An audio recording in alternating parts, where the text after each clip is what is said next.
Namaste, I am Dr. Kerry Kriger, Bansuri Bliss. Welcome to the May 27th, 2019 lesson, free to all to attend. Thank you for being here. You are the dedicated Bansuri students. So I want to start out and answer some of your questions. All right, Omar says, how does one understand and get the feel of Bansuri and Indian classical music? Indian classical music has a certain rhythm and color that I would like to learn. Okay, all right, so somewhat abstract adjectives. It does have a rhythm. The rhythm is not abstract at all, so one can definitely teach. I can teach you the rhythm. Now, there's different rhythms. They're tiles. Now, of course, the way you worded that, rhythm was slightly abstract in usage, but rhythm is half the music, and the other half is, in Indian classical music, since there's essentially no harmony, it's the melody. Now, the word raga, all melodies in Indian classical music are called ragas. Raga actually means that which colors the mind. So, I guess embedded in your somewhat abstract question are two very non-abstract answers. You learn the rhythms, the tal, and you learn the ragas, the melodies. So the question is, how do you get that? How does that happen? And so I will give you the 3 tips that Ustad Ali Akbar Khan taught in one of the classes that I attended of his about 22 years ago. And he said, if you want to learn music, there's 3 things. You have to want to learn the music. You have to have the desire to learn. You have to have a guru who teaches you the music, and you have to practice what you're taught. And from everything that I've ever experienced in music, all those things stand true.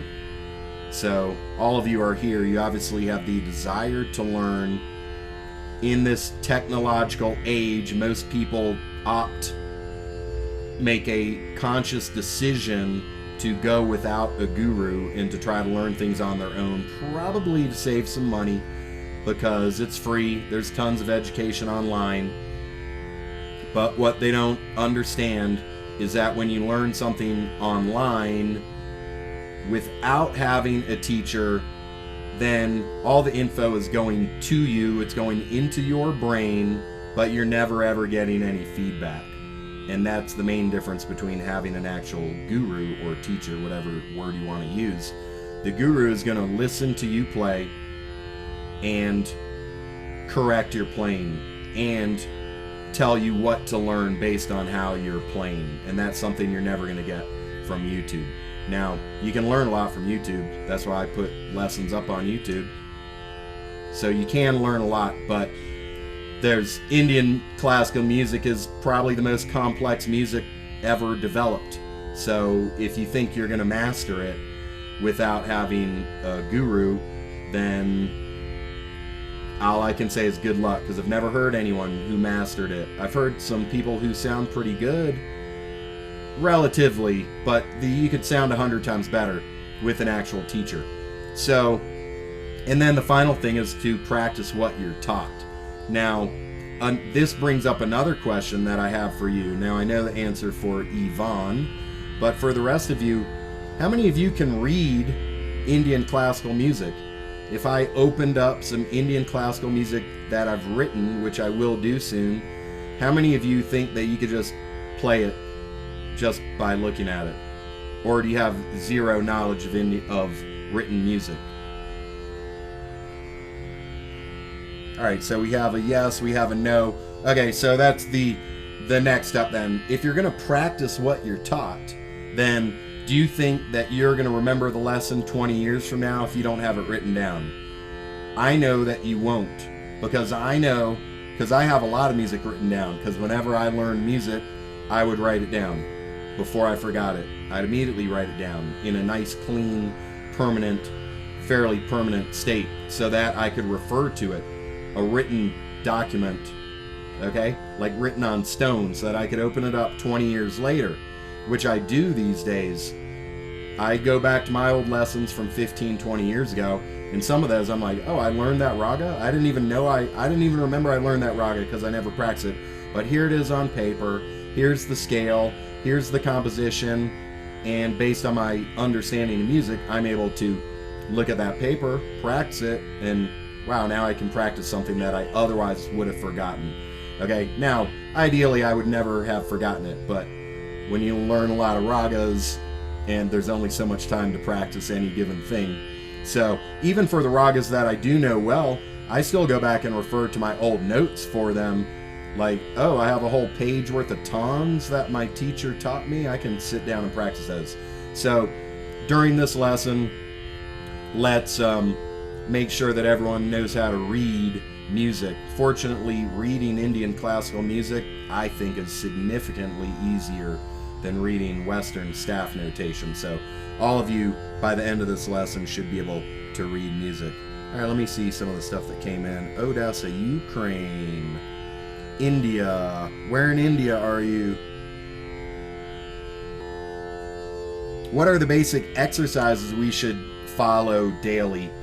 I have, if you go to my YouTube channel, youtube.com/Bansuri Bliss, then let me just go ahead and type this in. I'm guessing everyone has been there, but youtube.com/Bansuri Bliss.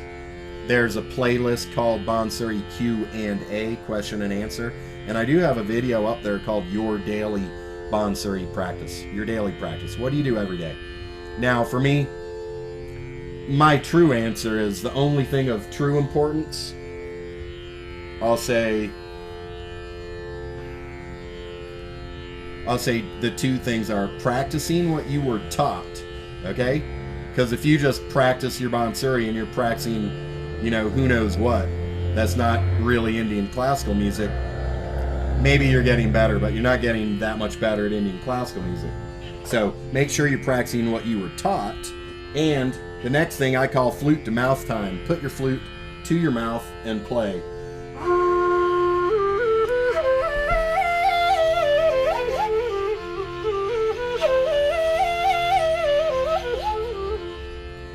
As long as you're playing your Bansuri, you will be getting better.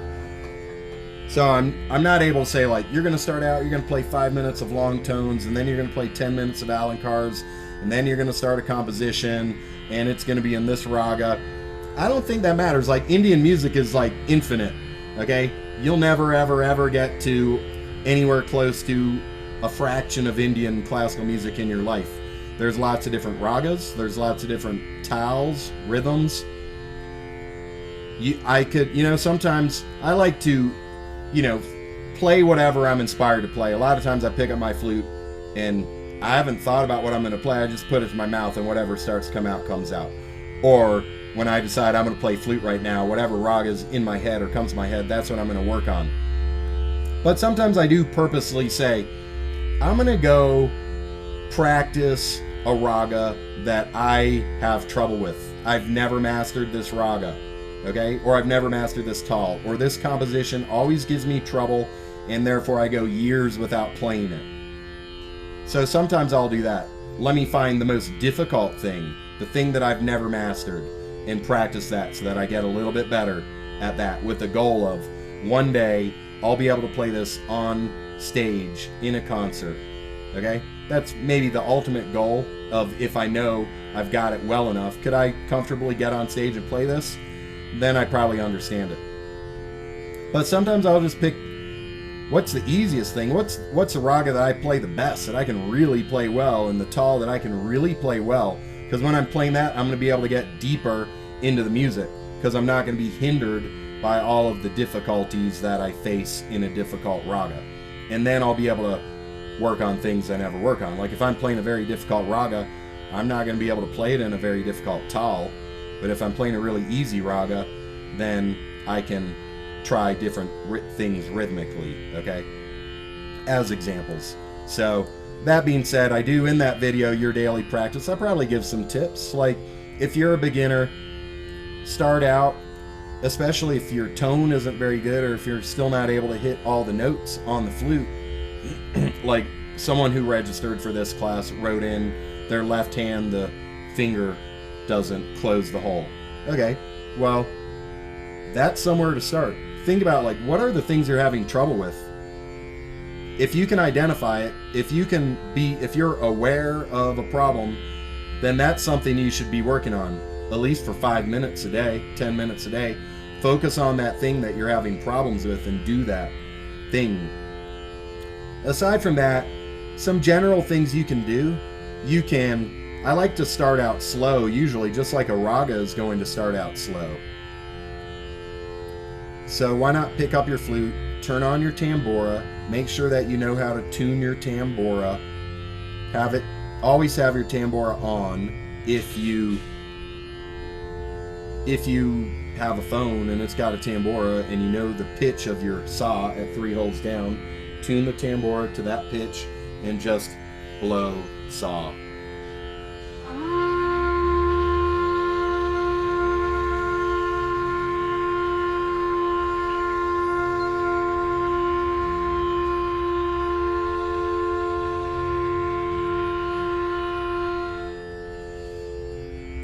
Okay, so that's the easiest practice there is, maybe?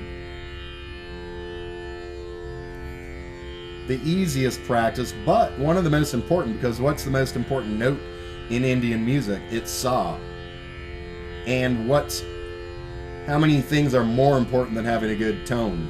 Not too many. There's equal things, but if you have a good tone on your Bansuri, people are going to like your music if you've got a good tone. That's going a long way. So just by blowing saw, you're going to improve your tone. You're also going to improve your sense of pitch. And then you're calming yourself down. You're just taking a deep breath and blowing out. It's just breath. So now you've started your practice. All right, you've gotten into the mood. And now pick the scale that you're working on. Why don't you all type in, if you are working on some particular raga recently, type in what raga that is. Now, I've been teaching a few different ragas lately. Today I was probably going to show you some Bhupali and also some Kalyan. So the next thing, you've played some long notes. Why not just work on the scale that you're going to play? And you can just play long notes for your scale.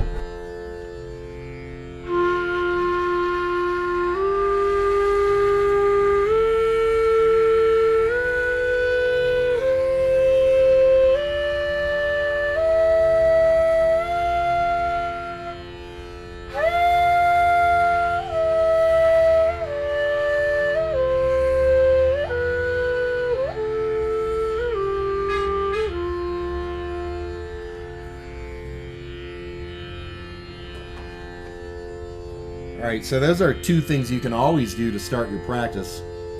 You're not playing anything fast there. So one's just blowing saw for a few minutes and just listen to your tone, listen to the pitch. The next is warm up on the scale that you're going to be playing. Okay, so we've got some people saying Bhupali, Yaman, Malkones. Alright, so if you're playing Bhupali, start out.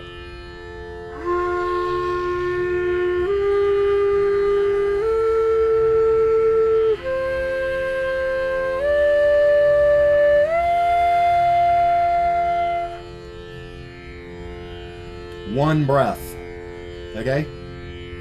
You don't always have to play one breath, but what I notice is that almost every single beginning Bansuri player takes a breath between ga and pa, because there's that big change in fingerings. If you're playing in Yaman, it would be between ma and pa. If you're playing in Malkones, it would be between ma and da. Whenever your hand goes like that to change register, people take a breath unconsciously. Don't do that. You will have to consciously train yourself to not take a breath. So try to play up the whole scale, the Arohi, in one single breath. Let me change now. I'll play in Yaman. I'm not going to breathe in the middle. I'm going to start and I'm going to get to high saw, and I'm not going to breathe in the middle. if you need to, you take a deep breath.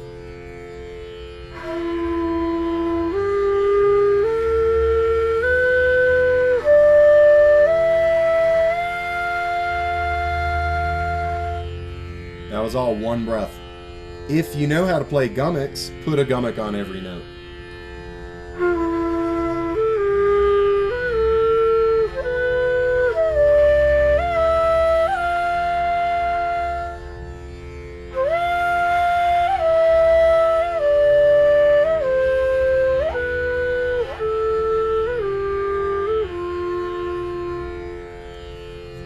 Now you've been playing without tabla. You're warmed up, your tone sounds good, you've got the scale in your head because you went up and down and up and down and up and down the scale. Now, before trying to practice compositions or tones or anything complex, why not just keep going on the scale, but add in some rhythm. So turn on your tabla machine.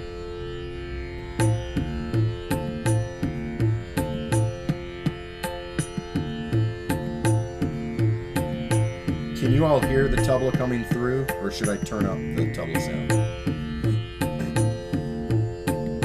Why don't you type in, do you know Teental? Can you play with Teental? Are you able to identify the sum, the first beat of Teental? Let me know where you're at.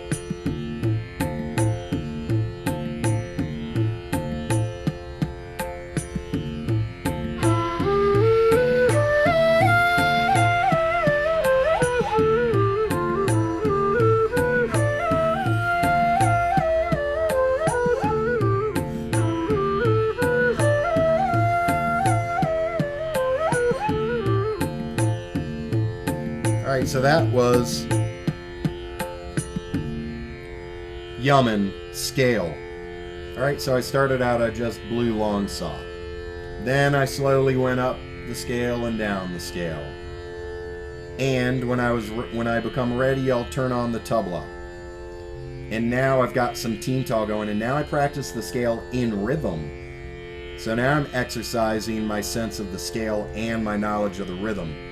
And all these things are not just do it once. Do it over and over and over and over and over and over and over and make it sound perfect. And now, maybe say that you know an Alankar, or that you know how to make up Alankars, which are just scale exercises.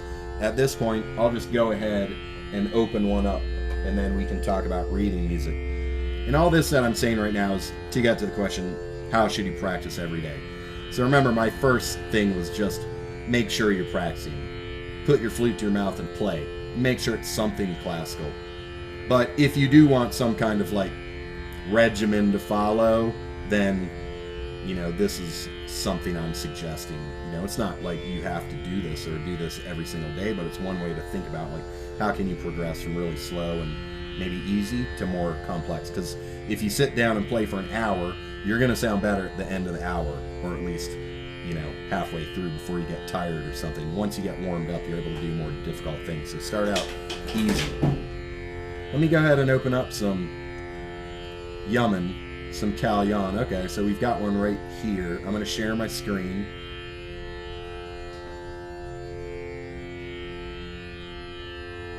Alright, not Yaman. This is Kalyan. Yaman is based on the scale of Kalyan, or somewhat similar to the scale of Kalyan, we'll say. Okay, so whenever I write music, I put the name of the raga at the top. Kalyan isn't even really a raga, it's more of a scale. It's not generally played as a raga, but the scale is used as the basis of many ragas, and it's one of the most important scales for a Bansuri player to know, simply because it's simple. There's no partially closed holes. There's no half holes. There's no comal notes. The ma is tivra.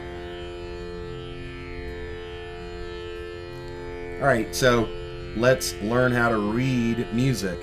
You don't have to take a picture of this. If you send me in your email right now so that I know you attended this, I'll send you the PDF, and your PDF will look a lot better than your photo you took, okay? So go ahead, chat in your email when you get a chance. I'll make sure I send you this. Let's make sure you can read music. What is an S and an R? Okay, sa, re, ga, ma, pa, da, ni, sa. I'm assuming you're all familiar with the names of the notes.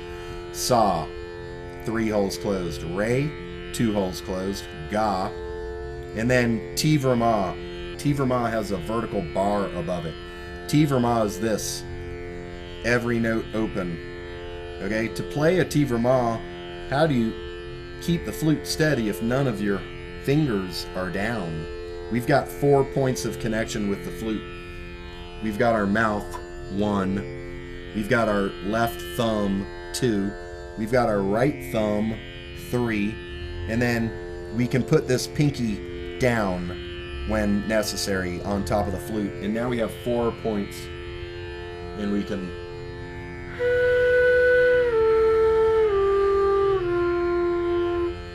sa, re, ga, ma.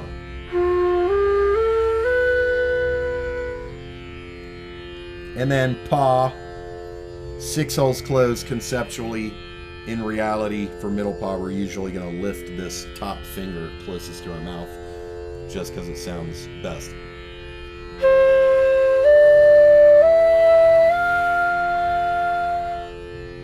Okay, sa, re, ga, ma, pa, da, ni, sa. The ma's tivra. All the other notes are should. Fairly simple scale. Okay, I call this Alankar.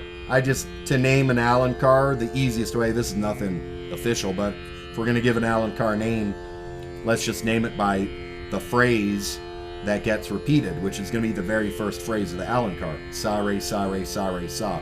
An Alankar is an exercise in which we take one phrase and we just raise it up a level of the scale. Raise it up, raise it up, raise it up, get to the top, and then descend following that same pattern. A plus sign is sum. That's the first note of teen tall, our 16-beat rhythm. You can see 1, 2, 3, 4, 5, 6, 7, 8, 9, 10, 11, 12, 13, 14, 15, 16 at the top. That cycle repeats and repeats and repeats and repeats. The tabla is going to go da din din da, da din din da, da tin tin ta ta din din da. 1, 2, 3, 4, 5, 6, 7, 8, 9, 10, 11, 12, 13, 14, 15, 16. 1, 2, 3, 4, 1, 2, 3. 1, 2, 3, 4, 1, 2, 3, 4. 4 sets of 4. There's vertical bars between each set of 4 to show the divisions, also called the V-bog. Now, the only thing I haven't told you, well, there's 2 things left. This horizontal line is an akar. It's called a pause, a space. So our 8th beat here and our 16th beat are empty. Empty doesn't mean we can't be blowing our flute. We're not going to play a new note there. If we're still blowing our flute, it's that the note on the 7th beat is just held for 2 beats. Sa, re, sa, re, sa, re, sa. Okay, sa-a. And then re, ga, re, ga, re, ga, re. So, then the final thing is, what's this circle? Circle denotes Kali. Kali in teen tall is just, we could say, a geographical locator. Where in the rhythm are we? We're on the 9th beat. Kali is the 9th beat. Sum is the 1st beat. So a plus sign for sum. It could have been written above the sa. The circle could have been written above the re, but just by convention I put it slightly to the left. Okay? So wherever you see plus, that's your 1st beat. So if I turn on, I know that I'm going to start this line on the 1st beat of teen tall. Not every line of music in teen tall would start on the 1st beat, but here it does, as shown by the plus sign. So let me go ahead and turn it on. And any kind of exercise you can play at whatever speed you want to play, whatever laya, tempo. For beginners, usually it's going to be slower than I would normally play. I'm going to put this at 164 beats per minute. But you can play it slower, you can play it faster.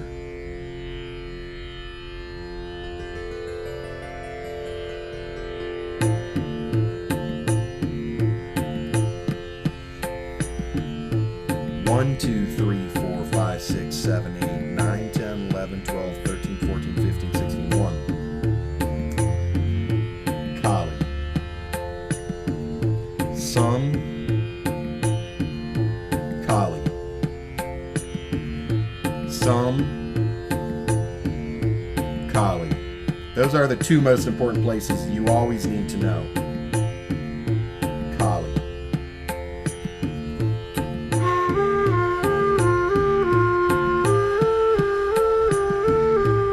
That was one cycle of music right there. Okay, it took up 16 beats.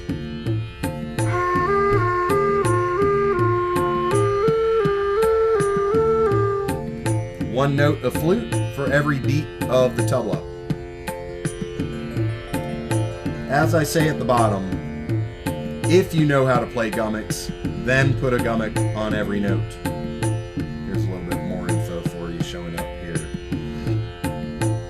If you don't know gummicks, then don't worry about it for now, but know that if you know how to play gummicks and you should learn how, then the ideal thing to do when you're playing this exercise is to put a gummick on every note. A gummick is an ornament. Now I'll play it all with gummick.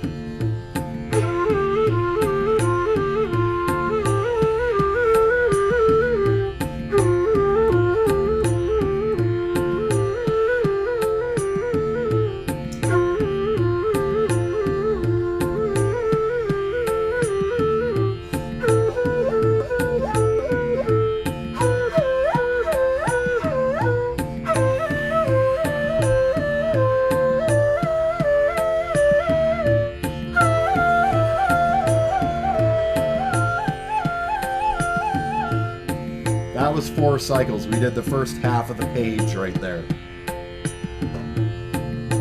So I was just repeating that same pattern. Move it up a level, move it up a level, move it up a level. Now let me descend. So here I have a horizontal line that's kind of imaginary, cutting through half of the page, below which it says descending. Because now we're just going to repeat everything that we did, but we're going to drop down a level each time, returning down to soft.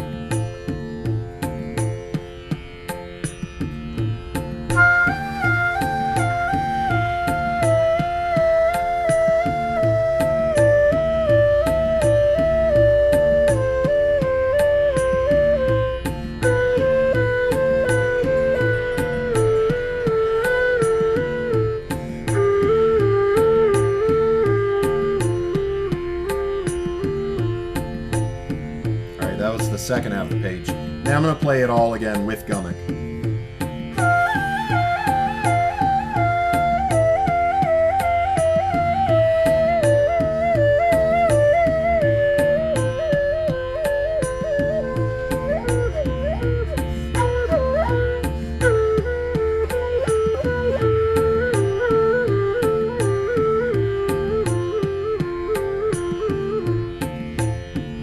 Now when you get to the end, ideally, don't stop. Come back to the top of the page, play it again. It's all just connecting over and over and over. The goal of Alankar practice is to play it over and over and over and over, and each time you play it, you listen, what were the parts that didn't come out as smoothly as the rest? And the next time through, you make extra focus to play that part of it a little bit better. And you can play it over and over and over and over and over and over. And then these concepts are going to sink into your head so that when you're playing a raga eventually and you're improvising, then some of these things will just come out in your playing. The other thing you can do, say that you've practiced this. You're sick of this Alankar, you've played it 100 times, okay? So why not double it? Double the speed. Not double the tabla speed, though you could do that too and set it to da-din-din, da-din-din, da-din-din, da-din-din, sorry. But I don't mean that. I mean leave the tabla where it's at. Double your speed so that you are going at 2 notes per beat. So instead of 1, 2, 3, 4, you're going 1 and 2 and 3 and 4 and 1 and 2 and 3 and 4 and 1 and 2 and 3 and 4. 1 and 2 and 3 and 4 and sorry, sorry, sorry, sa, rega, rega, rega, re, gamma, gamma, gamma, ga, mappa, mappa, mappa, ma, pada, pada, pada, pa, dappa, dappa, dappa, da, nida, nida, nida, ni, sunny, sunny, sunny, sa. So I'm actually inverted this Alankar as is a different practice. Sorry, sorry, sorry, sa, rega, rega, rega, re, gamma, gamma, gamma, ga. Double the speed like this. Tabla's the same.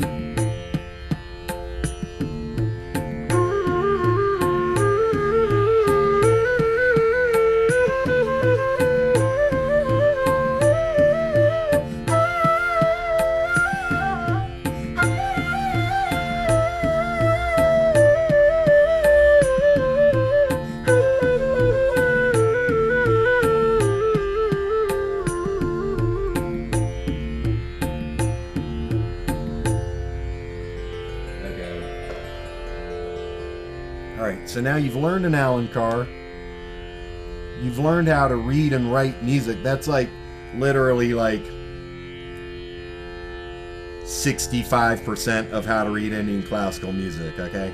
There's some more things, but they're all quick to learn, especially if you have a teacher who can put it in front of your face and say, this is what this means, this is what this means. So at this point, do you have any questions specific to the Alankar?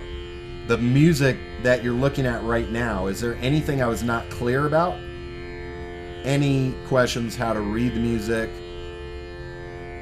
This all stemmed from the question, what should you do in your daily practice? Okay, so we started out, we blew some long saws, we played the scale slowly, we added some rhythm, and now we got a little bit more complex by playing an Alankar, okay?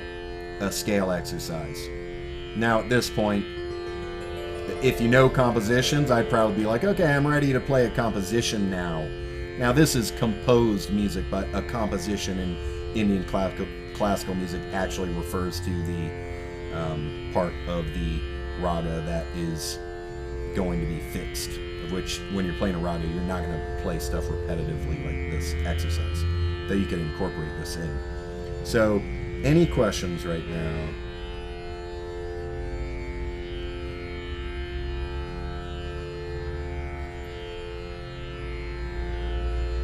Okay, where do we breathe?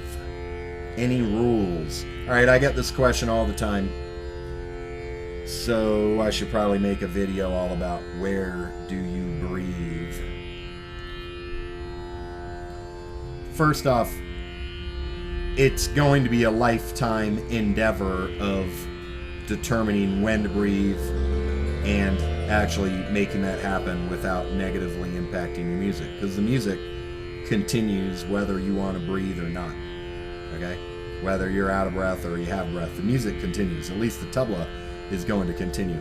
Now, if you're playing a lop, which is the start of the raga, it's usually slow, there's no rhythm, you just play your phrase.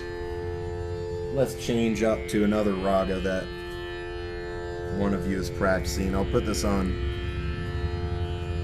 Malcones, so this is going to sound a lot different. Now we're in Malcones, so we're playing a lot.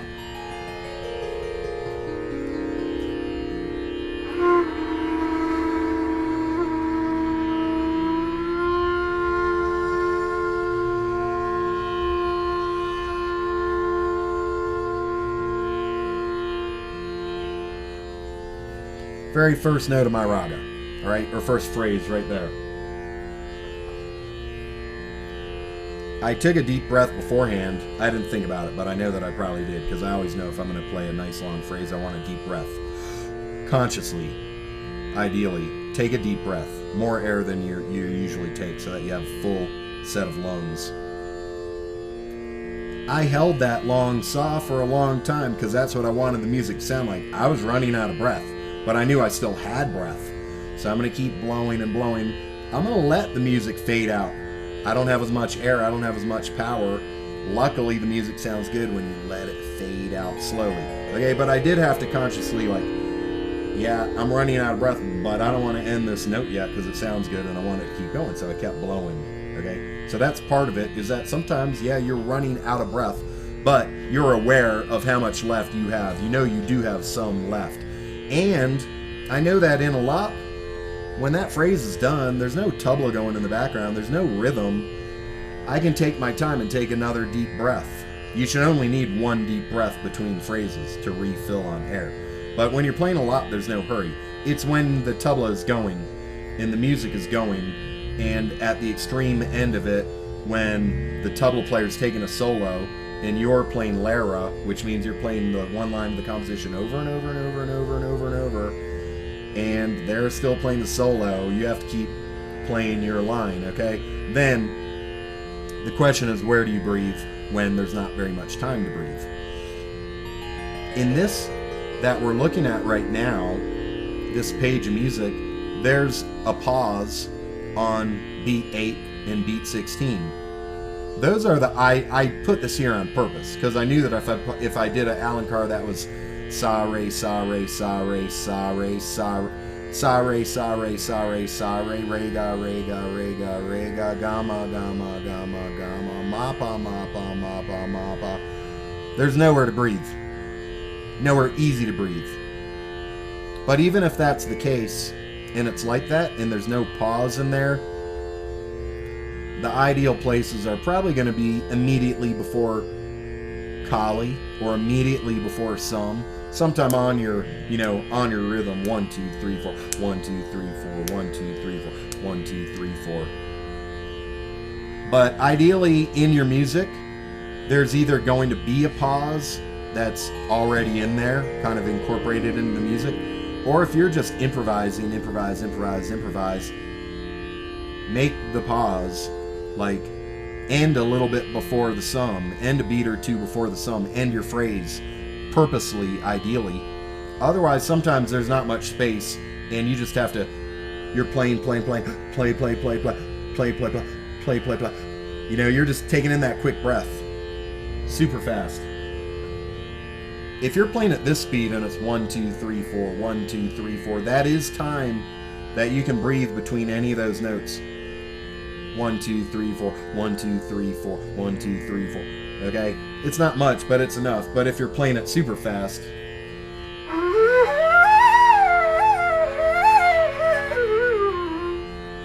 there's kind of no time in there. You'd either have to cut your tone short or return to the composition, and ideally in the composition there's somewhere to breathe. The main thing is you just have to keep practicing and keep thinking about it and keep trying to get that breath in wherever there's space to get it, and also work on how do I take a fast breath. Just because a little bit of air will get you another 5-10 seconds.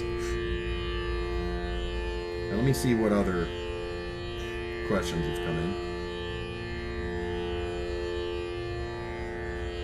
How to get the correct tonal quality and understanding the swars for getting the correct pitch, like sur matching with the tambura. Okay. Number 1, always have your tambura on when possible. Have a tambura in the background. The tambura, 3 notes of the tambura are playing sa right now. And what was the very first practice I said to do when you start your day? If you want to have a practice regimen, play sa.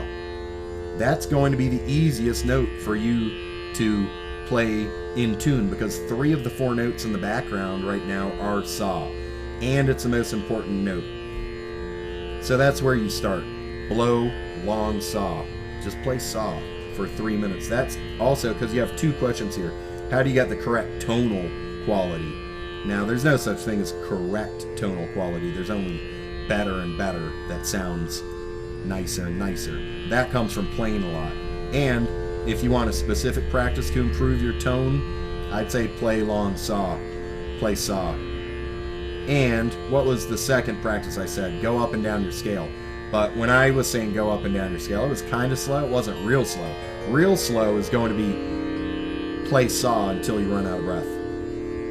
And then play, since we're in Malkones, the next note of the scale is como ga. Then play como ga until you run out of breath. So a full breath on one note. That's what I really mean by a long tone.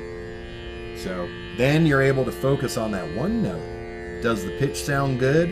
And a lot of it is going to be just, does it sound good? Listen to a lot of music and you'll start to get a sense of pitch. Play a lot of music with the tambura on in the background and your pitch will naturally improve because your mind wants things to sound better. Every time you practice, you'll just move a little bit closer towards things sounding better, whether it's conscious or not.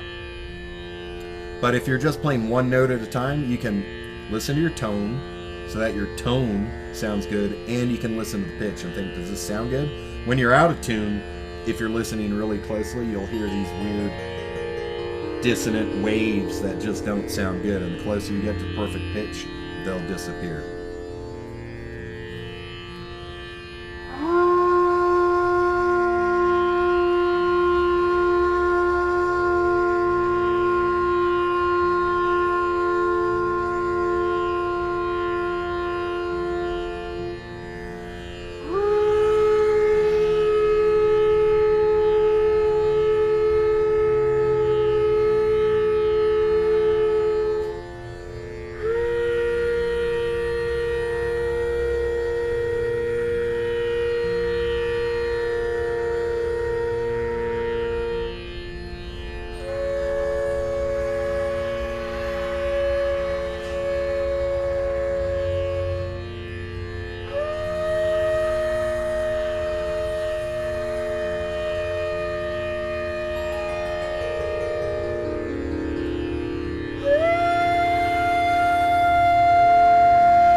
That's what I call a long tone exercise. We started at saw, we went up to high saw. Now we would play high saw and descend to low saw. So we're just going real slow, we're listening to the pitch.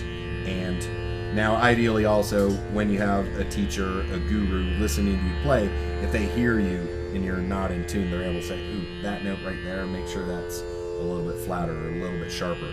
So that helps, because otherwise you are kind of guessing. But that's what I would do, certainly, if you're on your own. I don't recommend turning on a digital tuner and looking at the tuner, because most people don't understand the technology of the tuner, nor do they understand the philosophy or theory of tuning systems, of which Indian tuning is different than Western tuning. So, and when you're on stage, you're not going to have a tuner to look at for each note. Okay, so I would just focus on practice a lot, always have a tambour on, do some long tone exercises, and just listen to a lot of music. Okay, thanks a lot for being here, and enjoy your Bansuri playing.